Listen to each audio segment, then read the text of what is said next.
Let's take you live to Dushanbe, where Foreign Minister Shah Mehmood Qureshi is addressing the Foreign Ministers' Contact Group for Afghanistan. Some member states have already completed withdrawal. Peace process is moving at an imperceptible pace. The level of violence has escalated, resulting in increased loss of lives and infrastructure destruction. Reports indicate that many Afghans are migrating in search for safety and security. The hope to achieve sustainable peace is flickering. If military confrontation between the Afghan sides persists, we foresee deeper instability, economic meltdown, a fresh wave of refugee influx in neighboring countries, and the rise in terrorism. So what are the options for us? Can we afford to look the other way while our neighbor Afghanistan faces stiffer challenges? I don't think this is an option. Peace, prosperity and economic development of our region is interlinked. Our destinies remain intertwined. The hopes of a better future are contingent upon moving forward together on the road to peace, stability and progress. Excellencies, there are obvious limitations on how much Afghanistan's friends and partners can do. Ultimately, it is the Afghans themselves who have to act with wisdom and foresight and in the supreme interest of the Afghan nation.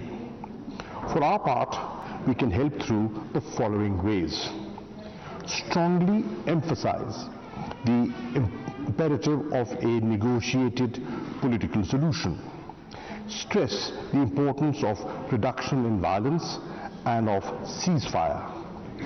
Continue our strong support for the Afghan peace process. Pursue Afghan parties to proceed on the negotiating table in a meaningful, time-bound and result-oriented way. Urge the parties to deliberate on future vision/roadmap for Afghanistan. Prevent spoilers from derailing the process. Vow not to let Afghanistan become a proxy ground for regional ambitions. Agree to respect the decisions taken by Afghans about their future. Reaffirm support for long-term reconstruction and economic development of Afghanistan. The withdrawal of international forces presents an opportunity as well for the Afghan stakeholders to take decisive steps. The Afghan leaders must seize the moment, engage constructively and work together to secure a negotiated settlement.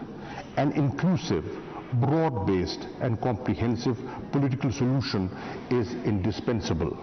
Excellencies, Pakistan's perspective has been clear. There is no other country more desirous of peace in Afghanistan than Pakistan, as no country is more deeply affected by instability in Afghanistan than Pakistan. We have no favorites in Afghanistan. We have pursued a policy of reaching out to all Afghan stakeholders and promoting a peaceful resolution. We assisted the US-Taliban direct negotiations that culminated in the peace agreement signed in Doha on the 29th of February 2020. We also facilitated subsequent intra-Afghan negotiations, all in good faith and as part of a shared responsibility. Bilaterally, we have engaged with the Afghan government to support deepening of trade and economic relations, opening of new border crossing points, revising customs and clearance procedures, and forging closer people-to-people contacts through revised visa policy.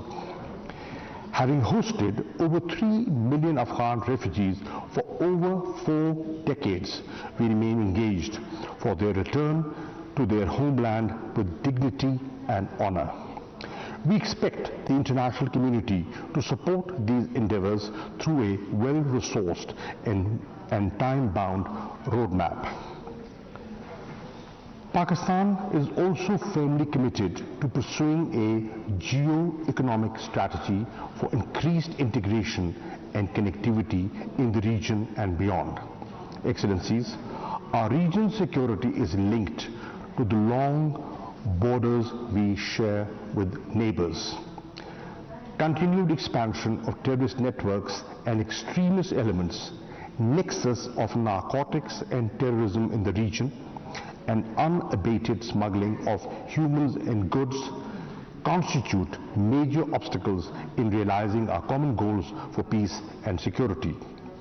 Presence of Daesh and merger of various terrorist organizations inside Afghanistan, such as TTP, ETIM, and other terrorist groups, have not only resulted in great human tragedy and political instability, but also continue to add to economic uncertainty in our otherwise rich and resourceful region. These terrorist outfits also threaten Afghanistan's neighboring countries. This is a scenario that all SCO members must work to change. We all share the burdens of decades of conflict in Afghanistan. It is essential to ensure that the mistakes of the past are not repeated and that sustained efforts are made for the eradication of terrorism and extremism in all forms and manifestations from the region.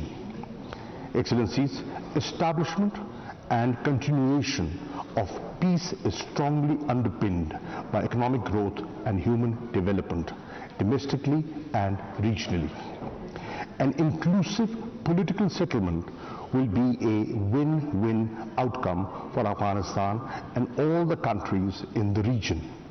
It will yield an integrated and connected region, a dividend yearned for by Afghans and others. At the cusp of this historic juncture in Afghanistan, let us maximize our cooperation and coordination to support the Afghan people.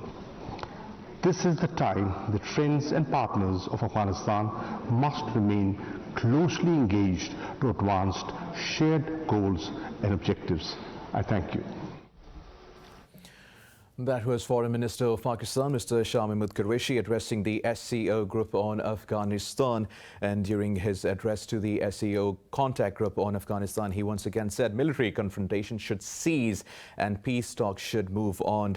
And he also said Pakistan can help and Pakistan has been helping, and Pakistan is continuously willing to help peace in Afghanistan and also to bring forth the spoilers who are trying for achieving instability in Afghanistan.